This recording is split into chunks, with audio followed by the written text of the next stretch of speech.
अस्सलाम वालेकुम, मेरा नाम है जहांसेब हाशमी और ये है Honda civic RS turbo 2024 model. ये होंडा सिविक की 11th जनरेशन है और ये गाड़ी पिछली सिविक से बहुत सारा इम्प्रूव्ड है। प्लस ये गाड़ी इस कैटेगरी में बहुत अच्छा ऑप्शन है क्योंकि ये गाड़ी बहुत ज्यादा फास्ट है। होंडा है तो बिकती भी आराम से है और इसके अलावा फीचर्स भी डिसेंट ऑफर करती है। ये गाड़ी अपने प्राइस को काफी हद तक जस्टिफाई करती है। किस तरह से मैं कवर करूंगा इस रिव्यू में, लेकिन अगर आपके पास यही बजट है और आपको पुरानी गाड़ियों से मसला नहीं है तो मेरे ख्याल से रिवो भी इस प्राइस ब्रैकेट में बहुत अच्छा ऑप्शन है। आपको इस प्राइस में यूज में 18-19 का रिवो मिल सकता है या फिर फॉर्च्यूनर भी मिल सकती है और वो गाड़ियां इससे साइज में बहुत बड़ी हैं लेकिन थोड़ी सी पुरानी हो जाती हैं। ब्रांड न्यू कार्स में ये गाड़ी बेस्ट ऑप्शन है। यूज में फिर बाकी और बहुत सारी गाड़ियां हैं जो कि मैं किसी वीडियो में डिस्कस करूंगा। फिलहाल अगर बात कीजिए स्पेसिफिक गाड़ी की तो ये गाड़ी 4 साल चली हुई है, इस्लामाबाद रजिस्टर्ड है, 24 मॉडल है, बरगंडी इंटीरियर है और इसकी डिमांड 98 लाख है। ये गाड़ी साइकिल मोटरस्पोर्ट के पास अवेलेबल है और अगर आपने इसके बारे में कोई इन्फॉर्मेशन लेनी है तो आप इस दिए गए नंबर पर कॉल कर सकते हैं या फिर आप साइकिल मोटरस्पोर्ट को विजिट कर सकते हैं जो कि रावलपिंडी में DH2 के गेट 1 के ऑपोजिट लोकेटेड है। साइकिल मोटर्स की टोटल 2 ब्रांचेस हैं, एक रावलपिंडी में मरी रोड पे और फिर एक रावलपिंडी में ये वाली ब्रांच। इन दोनों ब्रांचेस पे गाड़ियों की बाइंग एंड सेलिंग के साथ साथ गाड़ियों के काम भी किए जाते हैं जैसे कि tents, wrap, ceramic coating, PPF, graphene coating. यहाँ पे गाड़ियाँ फेसलिफ्ट भी की जाती हैं और उसके अलावा यहाँ पे एक पेंट बूथ भी अवेलेबल है जहाँ पे गाड़ियों में बेस्ट क्वालिटी का पेंट किया जाता है। तो गाड़ियों की मॉडिफिकेशन, बाइंग एंड सेलिंग या कार केयर वगैरह के किसी भी तरह के काम के लिए cycle motors and cycle motorsports is the place. Overall it's a great car and today I am going to review it. Let's start with the exterior of this car. Looks के लिहाज से ये गाड़ी पिछली सिविक से बहुत ज़्यादा बड़ी लगती है और ये बड़ी है भी। ये चौड़ी भी ज़्यादा है, लंबी भी ज़्यादा है और इसके अलावा इसमें रिम भी बड़े कर दिए गए हैं और फीचर भी पहले से बहुत ज़्यादा डिसेंट कर दिए गए हैं। लेकिन फ्रंट के लिहाज से सिविक 11th जनरेशन मेरे ख्याल से डिसअपॉइंटमेंट है। बहुत सारे लोगों को पहले वाली शेप बहुत ज़्यादा बेहतर लगती है, इवन मैं भी उनमें से हूँ। इसका फ्रंट बिल्कुल सिंपल सा है लेकिन इसके पीछे वजह ये हो सकती है कि इसको फेसलिफ्ट के लिए छोड़ा गया है। जब गाड़ियाँ फेसलिफ्ट की जाती हैं तो उनका लुक पहले से बहुत ज़्यादा बेहतर कर दिया जाता है। इसके साथ भी मेरे ख्याल से कुछ ऐसा ही किया जाएगा। Headlights, fog lamp, grill, bumper इसका बिल्कुल सिंपल सा रखा गया है, सडल सा, और मेरे ख्याल से फेसलिफ्ट में इसको काफ़ी अग्रेसिव कर दिया जाएगा। हेडलाइट्स इस गाड़ी में डिफरेंट हैं एज कम्पेयर टू एनी छोटा वेरियंट। इसकी हेडलाइट्स में 2 पॉइंट दिए गए हैं लो के लिए और सेंटर में पॉइंट दिया गया है हाई के लिए। ये तीनों ही LED हैं और इसके अलावा इसके ऊपर एक DRL कंटिन्यू करती है जो कि इसकी लुक को बेहतर बना रही है। सिविक के बारे में एक चीज़ बहुत सारा अजीब सी ये है कि इसके जो छोटे वर्जन्स हैं वो गाड़ियाँ हेलोजन लैंप ऑफर करती हैं।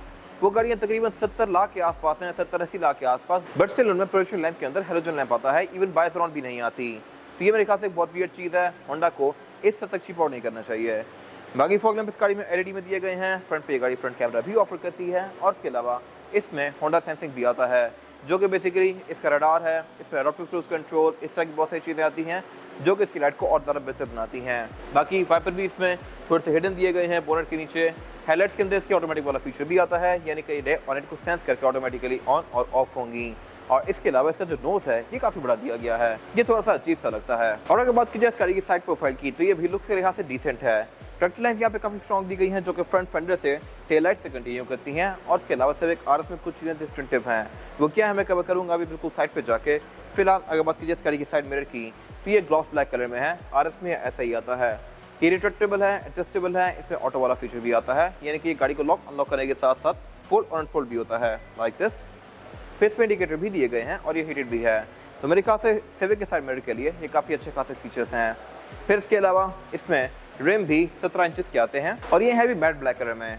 उसकी वजह यह है क्योंकि गाड़ी सिविक RS है। सिविक RS में रिम मैट ब्लैक आते हैं, डोर हैंडल्स ग्लॉस ब्लैक आते हैं, साइड मिरर भी इसके ग्लॉस ब्लैक में आते हैं और इसके अलावा इसकी जो ये विंडोज़ के आसपास की फ्रिल्स हैं ये मैट ब्लैक कलर की हैं। तो बेसिकली ये गाड़ी 3 कॉम्बिनेशन में है, मैट ब्लैक, ग्लॉस ब्लैक और वाइट। ये सारी चीज़ें आपको किसी कलर्ड गाड़ी में ही फील होंगी। अगर आप इस गाड़ी को ब्लैक में ले लेते हैं तो फिर इसका सब कुछ ही ब्लैक हो जाता है। मेरे ख्याल से अगर आप RS लें तो ब्लैक के अलावा हर किसी कलर में ले सकते हैं क्योंकि इसमें वो चीज़ें नज़र आती हैं जो कि इसकी हाईलाइट्स हैं। फिर इसके अलावा इसमें शार्प एंटीना आता है जो कि अगेन ब्लैक में है और इसमें बैक पर डक्ट स्पॉइलर भी आता है जो कि अगेन ब्लैक में है। इसके अलावा इस गाड़ी में एंटी एसिड कोई खास आसान नहीं है, ये गाड़ी काफ़ी लो है। अगर आप थोड़े से एजड हैं तो आपको इसमें बैठने और निकलने में थोड़ी सी मुश्किल होगी। फिर इसके अलावा ये गाड़ी सनरूफ ऑफर करती है। इसका सबसे छोटा जो कि स्टैंडर्ड वर्जन है उसमें सनरूफ नहीं आती और इसके अलावा ग्राउंड क्लियरेंस के लिहाज से भी ये गाड़ी ठीक है। और अगर बात कीजिए इसके इस वाले एंड की तो यहाँ पर इसका फ्यूल डोर दिया गया है और क्वार्टर ग्लास दिए गए हैं। इसकी की काफ़ी इंटरेस्टिंग है। सिविक RS में कुछ चीज़ें एक्स्ट्रा आती हैं। सबसे इंपॉर्टेंट चीज़ भी यहाँ पे है वो है इसका रिमोट स्टार्टर। मैं इस गाड़ी को अगर लॉक करके रिमोट स्टार्टर को दबा के रखूँगा तो ये गाड़ी रिमोट से ऑन होगी लाइक दिस। अब ये गाड़ी मैंने रिमोट से ऑन की है, आप सुन सकते हैं कि ये गाड़ी ऑन हुई है। इसके कुछ फीचर्स ऑन हो जाएंगे जैसा कि क्लाइमेट कंट्रोल, लेकिन मीटर बंद रहेगा। मीटर में सिर्फ जो RPM है वो वाला एरिया ऑन होगा लेकिन बाकी सारा एरिया बंद रहेगा। जैसे मैं गाड़ी में बैठ के पुश बटन को दबाता हूँ ब्रेक दबा के, तो फिर ये पूरी गाड़ी ऑन होगी। इसको मैं बंद भी यहीं से कर सकता हूँ लाइक दिस। तो ये मेरे ख्याल से काफ़ी इंटरेस्टिंग चीज़ है जो कि सिविक RS में आती है। ये मेरे ख्याल से काफ़ी इंटरेस्टिंग फीचर है जो कि X में भी था, 11 में भी है। फिर इसके अलावा आप इस गाड़ी की विंडोज़ को भी रिमोट से रोल ऑन कर सकते हैं लाइक दिस। अनलॉक करके अनलॉक दबा के रखूँगा तो इस गाड़ी की सारी विंडोज़ रोल ऑन हो जाएंगी और सनरूफ भी ओपन हो जाएगी इस तरह से। और फिर मैं इनको लॉक भी यहीं से कर सकता हूँ। लॉक करके अगर लॉक दबा के रखूँगा तो फिर इस गाड़ी की सारी विंडोज़ रोल अप हो जाएंगी और सनरूफ भी बंद हो जाएगी। तो ये मेरे ख्याल से काफ़ी सारी इंटरेस्टिंग चीज़ें हैं। आपने AC ऑन करना है तो रिमोट स्टार्टर से कर सकते हैं। सिर्फ गाड़ी की हीट बाहर निकालनी है तो आप विंडोज़ खोल कर निकाल सकते हैं। और अगर बात की इस गाड़ी की वेट लुक की, तो ये मेरे ख्याल से पिछली सिविक से बहुत ज़्यादा इंप्रूव्ड है। ये गाड़ी प्रॉपर एक सेडान लगती है। पिछली सिविक स्पोर्टबैक शेप में थी, यानी कि इसकी छत आते आते बिल्कुल डिग्गी तक कंटिन्यू कर जाती थी। इसकी लुक प्रॉपर एक गाड़ी वाली है और इसके अलावा इसकी लुक काफ़ी ज़्यादा चौड़ी भी आती है क्योंकि ये गाड़ी पहले से ज़्यादा चौड़ी है। टेलर्स की काफ़ी बाहर तक आ रही हैं और ये एंड टू एंड कंटिन्यू करती हैं। इसमें भी इसकी फ्रंट DRL की तरह काफ़ी बड़ा सारा नियॉन लैंप कंटिन्यू करता है जो कि इसकी ब्रेक का है। और इसके अलावा इसमें इंडिकेटर और रिवर्स भी यहीं पे दिया गया है जो कि हैलोजन में है। ये गाड़ी क्योंकि सिविक RS है तो इसमें कुछ चीज़ें एक्स्ट्रा हैं, जैसे कि ये डक्टेड स्पॉइलर जो कि ग्लॉस ब्लैक है और इसमें फिर एग्जॉस्ट ब्लैक पे डुअल आते हैं। ये दोनों ही फंक्शनल हैं और मेरे ख्याल से एक काफ़ी मज़ेदार चीज़ है। बाकी ट्रंक को मैं इसकी की फोर्स से भी अनलॉक कर सकता हूँ और इसके अलावा यहाँ पे नीचे एक सॉफ्ट बटन दिया गया है। और ट्रंक कैपेसिटी भी इस गाड़ी की अच्छी खासी स्पेशियस है। ट्रंक इस गाड़ी का काफ़ी वेल इंसुलेटेड है। यहाँ प्रॉपर कवरिंग दी गई हैं, डिग्गी के अंदर भी, रोड्स पे भी और नीचे भी। और इसके अलावा ये गाड़ी स्पेयर टायर भी ऑफर करती है। इस नीचे देखिए लिफ्ट को उठा के मैं इस गाड़ी का स्पेयर टायर एक्सेस कर सकता हूँ और यहाँ पे इसकी टूल किट भी दी गई है।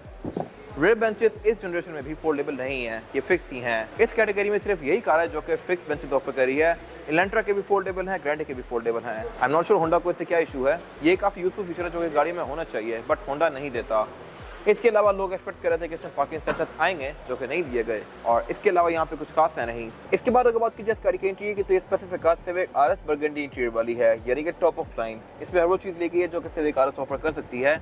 Burgundy interior add on feature है, ये हर सिविक में नहीं आता। सिविक RS अगर आप नॉर्मल लेते हैं तो उसमें ब्लैक रूम आता है। रूम ये गाड़ी टोटल 4 ऑफर करती है, इन पर मैं आगे डिस्कशन करूँगा। अभी फिलहाल अगर बात की जाए इस गाड़ी के स्टीयरिंग व्हील की, तो ये पूरा ही लेदर की फिनिश में है। इसमें रेड कलर की स्टिचिंग दी गई है जो कि इसके बाकी इंटीरियर के साथ कॉम्प्लीमेंट करती है। सिविक RS में इंटीरियर की थीम ब्लैक और रेड रखी गई है। जो सिंपल कार होती है उसमें सीट्स ब्लैक ही आती हैं लेकिन रेड स्टिचिंग दी गई होती है और इसमें मीटर भी थोड़ा रेड सा है। खैर अगर बात की जाए रूम्स की, तो इसमें टोटल 4 मेन रूम्स हैं। एक तो ये वाला रूम जो कि बर्गंडी विद ब्लैक है, ये एड ऑन फीचर है और आप एक्स्ट्रा पे करके ले सकते हैं। फिर इसमें जो स्टैंडर्ड रूम आता है वो ऑल ब्लैक होता है, वो भी लेदर सीट्स वाली कार होती है। फिर इसमें एक सिंपल रूम आता है जो कि ओरियल में आता है, वो बेज कलर में होता है, बेज विद ब्लैक, वो भी लेदर सीट्स होती हैं। और उसके बाद एक सबसे छोटा वर्जन आता है स्टैंडर्ड पैकेज, उसमें सीट्स होती बेज कलर की ही हैं लेकिन वो फैब्रिक में होती हैं। तो वो बेसिकली फैब्रिक सीट्स वाली कार होती है। उसमें सेंटर कंसोल, आर्मरेस्ट, डोर के सारे एरियाज और सीट्स फैब्रिक की फिनिश में आती हैं। ये वाली टॉप ऑफ लाइन है। इसके अलावा अगर बात कीजिए स्टीयरिंग की, तो स्टीयरिंग व्हील टेलीस्कोपिक है, आप इसको ऊपर नीचे भी कर सकते हैं और आगे पीछे भी कर सकते हैं। और इसके अलावा इसके ऊपर जो कंट्रोल्स दिए गए हैं ये भी मज़ेदार हैं। लेफ्ट को जो कंट्रोल्स दिए गए हैं ये मल्टीमीडिया के हैं और यहाँ से आप इसके MID के बीच में स्क्रॉल कर सकते हैं। राइट साइड को जो कंट्रोल्स दिए गए हैं ये इसके क्रूज के हैं, इसमें क्रूज कंट्रोल अडॉप्टिव आता है और इसमें फिर लेन की असिस्ट भी दिया गया है।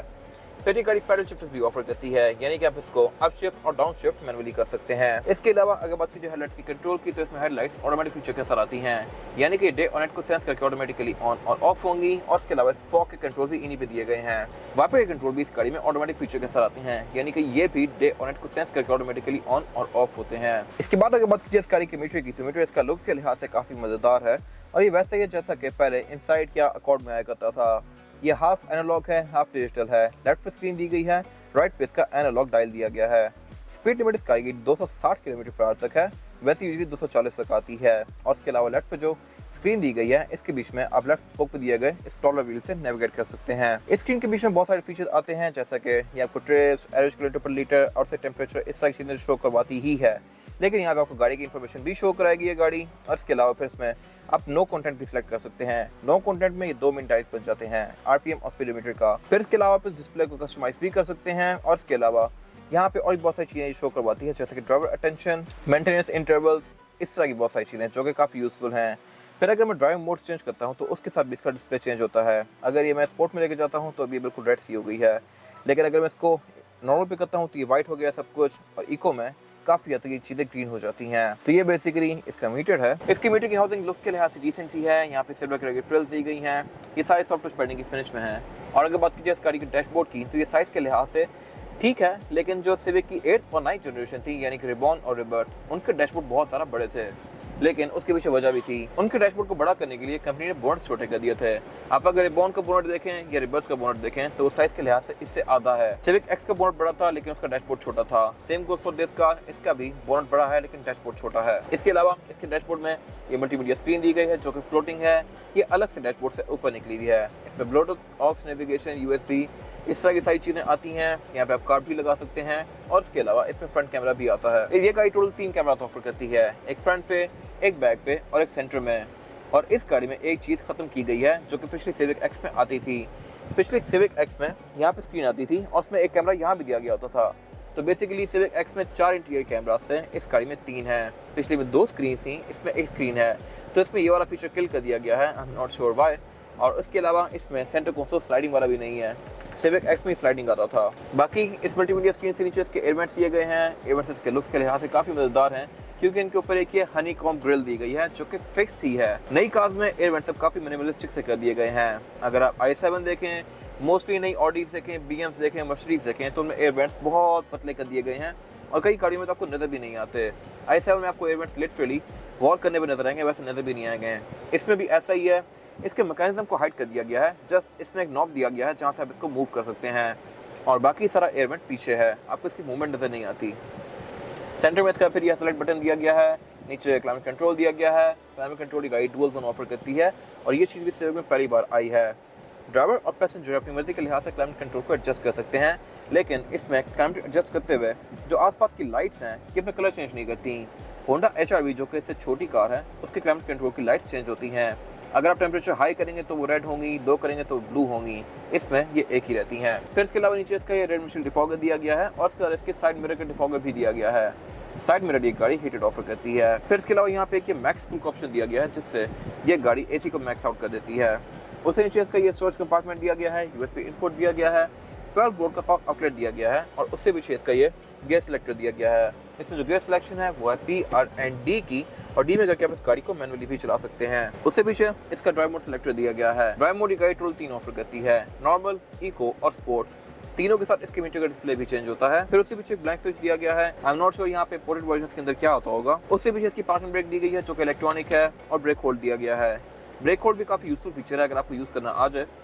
ये बेसिकली गाड़ी की ब्रेक को दबा के रखता है तब तक जब तक आप रेस नहीं देते। अभी मैंने ब्रेक होल्ड एंगेज किया तो मीटर में इसकी लाइट आ गई है, लेकिन जैसे ही ब्रेक प्रेस कर दूंगा D में तो फिर ये ब्रेक होल्ड भी इंगेज हो गया है। अभी गाड़ी चलेगी नहीं जब तक मैं रेस नहीं देता। तो ये मेरे ख्याल से यूजफुल फीचर है।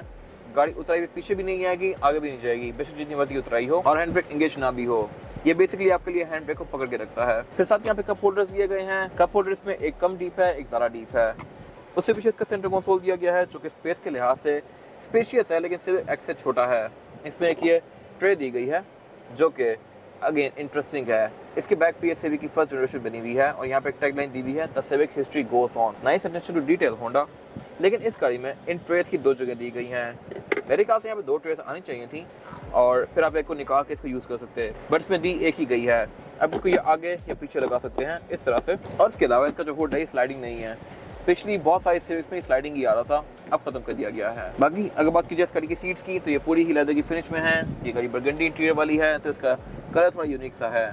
लोग एक्सपेक्ट कर रहे थे कि इस कार में सीट्स इलेक्ट्रॉनिक आ जाएंगी, बट इसमें नहीं दी गई। ये गाड़ी ऑलमोस्ट 1 करोड़ रुपए की है तो मेरे ख्याल से सीट्स यहाँ पर इलेक्ट्रॉनिक होनी चाहिए थी, बट आपको नहीं मिली। खैर बाकी अगर बात कीजिए इस गाड़ी के डोर पैनल्स की तो ये भी डुअल कॉम्बिनेशन में है, बर्गंडी और ब्लैक के। और इसके अलावा इसमें एम्बिएंट लाइट्स भी दी गई हैं जो कि इसकी लुक को बेहतर बना रही हैं।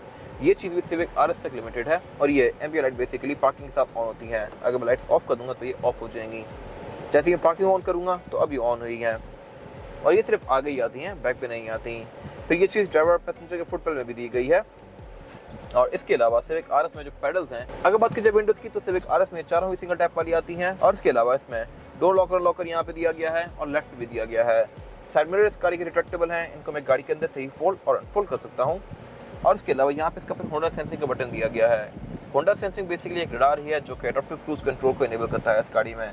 यहाँ पे ट्रैक्शन कंट्रोल दिया गया है। और इसके अलावा अगर बात की जाए इसके रूफ लाइनर की तो ये रूफ लाइनर इसका पूरा ही ब्लैक है। इसके छोटे वर्जन में ये ग्रे सा आता है। इसके अलावा वैनिटी मिरर इसमें ड्राइवर और पैसेंजर दोनों के लिए दिए गए हैं। लाइट्स दोनों के लिए ही नहीं आती। इसकी केबिन लाइट्स LED में आती हैं जो कि मेरे ख्याल से एक अच्छी चीज़ है। रिव्यू मिरर भी इस गाड़ी का ऑटो डिमिंग वाला है। फिर इसके अलावा यहाँ पे सनग्लास होल्डर दिया गया है और इसकी सनरूफ दी गई है। सनरूफ को आप यहाँ से ओपन क्लोज कर सकते हैं और ये सिविक का यूनिक सेलिंग पॉइंट है। आपको मोस्टली सिविक सनरूफ के साथ नजर आएंगी। 100 में से कोई 1 या 2 गाड़ियाँ होंगी जिनमें सनरूफ ना हो, और जिनकी सनरूफ नहीं होती उस गाड़ी की मार्केट वैल्यू भी काफ़ी कम होती है as compare to this car. तो आई हाईली रिकमेंड कि आप जब भी सिविक लें सनरूफ वाली लें, बेशक वो ओरियल हो या RS हो। स्टैंडर्ड पर जाएंगे तो उसकी मार्केट वैल्यू काफ़ी ज़्यादा स्लो है। और अगर बात की जाए स्काई में रेयर पैसेंजर्स के लिए सीटिंग कैपेसिटी की, तो ये भी अच्छी खासी स्पेशियस है। मेरे पास लेगरूम का यहाँ पे कोई खास इशू नहीं है और हेडरूम भी इसमें सफिशिएंट है, लेकिन ये गाड़ी बैक पे 2 लोगों के लिए कंफर्टेबल है। थर्ड पर्सन यहाँ पे इसलिए नहीं बैठ सकता क्योंकि इसमें फुट बेड फ्लैट नहीं आता।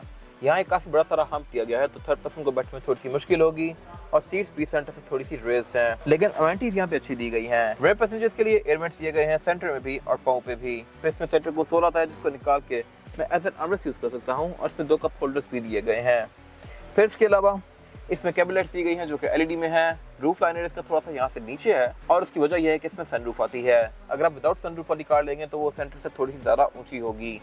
ये गाड़ी थोड़ी सी नीचे है क्योंकि इसकी रूफ यहीं पे फोल्ड होती है। फिर इसके अलावा इसके रेड डोर्स में एम्बिएंट लाइट्स नहीं दी गई। इसके जो प्लास्टिक वाले पैनल्स हैं ये ग्लॉस ब्लैक में है। सिंपल सिविक ओरियल में ये प्लास्टिक के आते हैं। I am not sure Honda ने इतनी सी चीज़ पे क्यों चीप आउट किया, बट किया है। फिर इसके अलावा इसके यहाँ स्पीकर दिए गए हैं, डोर्स में ट्विटर्स आते हैं ऊपर, और इसके अलावा बाकी फिर इसमें बैक पे आर्टिफिशियल सपोर्ट दिए गए हैं, सीट बेल्ट दी गई हैं, और इसके अलावा यहाँ पे कुछ खास है नहीं। इसके बाद अगर बात की जाए इस गाड़ी के इंजन की, तो इंजन एक गाड़ी एक ही ऑफर करती है 1.5 टर्बो चार्ज, लेकिन ऐसा नहीं है कि सारी गाड़ियाँ इसके छोटे वर्जन भी इसी जितने तेज़ हों। इसमें 3 वर्जन आते हैं टोटल, स्टैंडर्ड, ओरियल और RS। ये गाड़ी RS है और ये गाड़ी 178 हॉर्स पावर प्रोड्यूस करती है, जबकि इसके छोटे वर्जन 127 हॉर्स पावर प्रोड्यूस करते हैं। उसकी मेन वजह यह है कि इसमें ट्रांसमिशन डिफरेंट आती हैं। इसमें ट्रांसमिशन है ये LLCVT है, जो छोटे वर्जन ट्रांसमिशन हैं वो MCVT हैं। तो ये गाड़ी उनसे बहुत सारा हॉर्स पावर प्रोड्यूस करती है और इसके टर्बो में भी कुछ रिफाइनमेंट्स हैं जो कि इसकी परफॉर्मेंस को बेहतर बनाती हैं। 178 हॉर्स पावर और ये बॉडी साइज एक काफ़ी अच्छा कॉम्बिनेशन है। ये गाड़ी आराम से 2500 और 3000 सीसी गाड़ियों के साथ कम्पीट कर सकती है और ये गाड़ी 0 to 100 भी काफ़ी क्विक करती है। बाकी इसमें फिर ABS, traction control, drive modes, इस तरह की चीज़ें भी दी गई हैं। ये वैसा ही इंजन है जैसा कि सिविक एक्स यानी कि 2016-17 वाली सिविक RS में आया था। इसमें कोई खास रिफाइनमेंट नहीं की गई, बल्कि इसका जो इंजन का हुड है इस पे मेरे ख्याल से थोड़ा सा चीप आउट कर दिया गया है। पहले वाली कार में आज ड्रीम्स की बैजिंग आती थी, इसमें बैजिंग निकाल दी गई है। उसकी जगह है लेकिन बैज नहीं है। I am not sure why. वैसा बैज जैपनीज कार्स में आता है, जैसा कि इनसाइट हो गई, पाकिस्तान में भी ऑफर करा था होंडा, लेकिन अब निकाल दिया गया। बाकी ये इंजन सिर्फ 15 सीसी होते हुए काफ़ी मैसिव है क्योंकि इसमें टर्बो आता है। इंजन बेस का काफ़ी टाइटली पैक्ड है और ये काफ़ी एक्सपोज सा है। यहाँ पे कोई खास इंसुलेशन नहीं दी गई। आपको शॉक्स, फेंडर्स, फ्रंट, हुड खोलने का मैकेनिज्म, पानी की बोतलें, सब कुछ आपको सामने नजर आ रहा है, जो कि मेरे ख्याल से बहुत वियर्ड है। बाहर से आने वाली कार्स में यहाँ पे इंसुलेशन आती हैं, पाकिस्तान में नहीं दी गई। आप आफ्टर मार्केट लेके लगवा सकते हैं और ये साइकिल मोटरस्पोर्ट के पास भी अवेलेबल हैं। बाकी इसके बॉडी के अंदर इंसुलेशन दी गई है और इसके अलावा यहाँ पे कुछ खास है नहीं। इसके बाद अगर बात की जाए इसका टायर साइज की, टायर साइज ऑफर करती है सिविक RS, ये है 215, 50 और 17। इसमें 17 इंच का रिम दिया गया है जो कि मल्टी स्पोक है और मैट ब्लैक है। ये रिम सिविक RS से लिमिटेड है। छोटे वर्जन में रिम्स छोटे आते हैं 16 इंच के। टायर्स गाड़ी में BG थंडर मैक्स है जो कि जनरल की सब्सिडरी है। आई हाईली रिकमेंड कि आप ये गाड़ी लेने के बाद इसके टायर चेंज करवा दें। इसकी राइड काफ़ी ज़्यादा स्मूथ हो जाएगी और इसके अलावा ये नॉइस भी काफ़ी प्रोड्यूस करते हैं। बाकी इसमें ऑर्बिटल डिस्प्ले दी गई है, फ्रंट पे भी इसमें डिस्क आती हैं और बैक पे भी। इसमें ABS, ट्रैक्शन कंट्रोल और होंडा सेंसिंग, इस तरह की चीज़ें भी आती हैं जो कि इसकी राइड को और बेहतर बनाती हैं। ये था आज का रिव्यू। अगर आपको ये रिव्यू पसंद आया है तो इस वीडियो को लाइक कीजिए, मेरे चैनल को सब्सक्राइब कीजिए और अगर आपके पास गाड़ी से रिलेटेड कोई भी राय है तो उसको कमेंट सेक्शन में शेयर जरूर कीजिएगा, ताकि वो लोग जो ये गाड़ी लेने वाले हैं वो आपकी राय से फ़ायदा उठा सकें। अपना ख्याल रखिएगा। Thank you.